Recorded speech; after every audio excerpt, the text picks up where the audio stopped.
Yan mga kalapatids, magandang hapon po. Update lang po sa anak po ni Purdy at ng kanyang boyfriend na si Koopman Sayon. Ayan, malalaki na po ang anak nilang dalawa. Pwede nang singsingan, kaya lang wala akong may singsing. So, ito po yung kinikwento ko sa inyo noon na ang aking immortal na si Purdy. Si Purdy po ay napakatibay na ibon, no? Ayan po, si Purdy ay nawala na yan sa Lucena City. Pero rank po niya noon ay 5th overall kung di ako nagkakamali nung mawala siya, no? Dahil na-establish na niya yung speed niya, nakarank na siya, nakabearing na siya ng last lap. But unfortunately, that was the time na napakabata pa niya nung kinarera. Nasa 4 months old siya. So hindi siya nakabalik. Then after a month, exactly 1 month, bumalik siya. So, kinip ko siya. Ginawa kong breeder for some time. And then, kinarera ko ng isang fun race. And nag-5th overall. Hindi ko alam kung tag team o solo. Yan, sa isang club dito sa La Union. And then, nawala na naman siya, no? Dahil sa isang malagim na karera noon na halos 2,000 birds. Sinakay silang lahat sa isang van. Nawala siya doon. Sa karera na yun, I think sa Antipolo Rizal, nawala siya sa Antipolo Rizal. And after almost 2 months, bumalik siya. Ayan, so sabi ko, hindi ka nakakarera, Purdy. Hi, Purdy. And fortunately po, nung mag-out na po sa pag-iibon si Armand Carino, meron siyang isang ibon na nireto niya sa akin. Ito po yung kanyang Koopman Sayon. Sabi niya sa akin, Pres, sa mga ibon ko, yun ang ikip mo. Yung Koopman Sayon ko. Kasi siya mismo yung kapatid ng first overall champion ng unang-unang South Race ng La Union. Yung aming Tabaco Albay race noon. Na kung saan si Armand Carino ang naging first overall champion, solo clocker SYB sa karera na yon. Ayan, so dahil tayo po ay naniniwala kay Armand, ayan, ikinip po natin ang ibon. Ang ibon po na ito nasa 9 years old na. At pinaris ko siya kay Purdy para i-line breed sa Koopman. And ayan po ang katibayan na ang mga ibon na ito ay may dugo talagang sayon. Yan, kung papansin ninyo, meron silang mga puti sa pakpak. Dahil po ang mga sayon ay madalas off color. Kasi po ang kapatid niya ay isang pure white. Isang pure white po na Sayon Koopman. So natuwa ako nung makita kong may puti ang mga pakpak ng mga sibong ko, dahil ibig sabihin talaga nakuha din nila ang dugong Sayon. Ayan. So hindi ko alam po paano gagawin sa mga ibon na to. Maaari ko silang i-stock o ilaban. Kaso, until now, wala akong makitang club na pwedeng paglabanan sa kanila. Pag-iisipan ko pa. Ayan po ang update at kwento ni Purdy at ng kanyang boyfriend. Hanggang ngayon, di ko pa napapangalanan. Hoping ang mga anak nila ay magbigay sa atin ng karangalan. Ayan. Hapon po mga kalapatids. Proud lang po ako na i-update kayo sa breeding po ng ating producer of the producer, ang ating crack 52 ni Melchor Galotera, nakapares ng Hall 38 ni Jericho Chingso.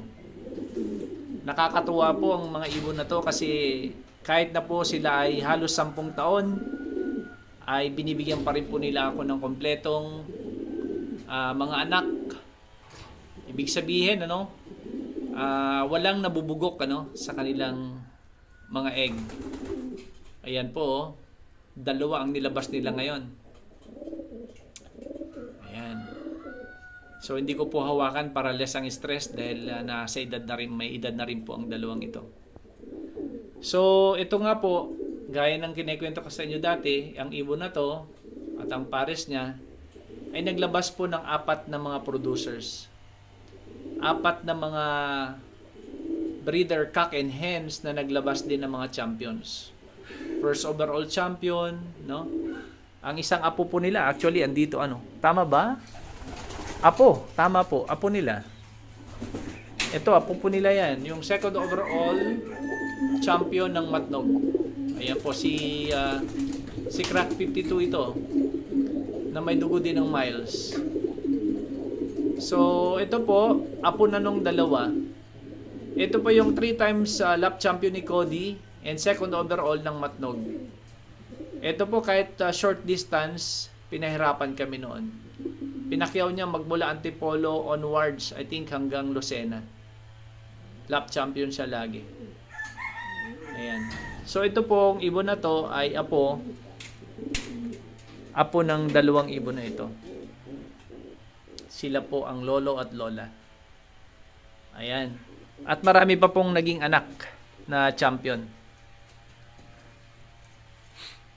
So, update din namin kayo sa sa iba nating breeding dito sa aking loft para naman malibang-libang ang ating mga kalapatids.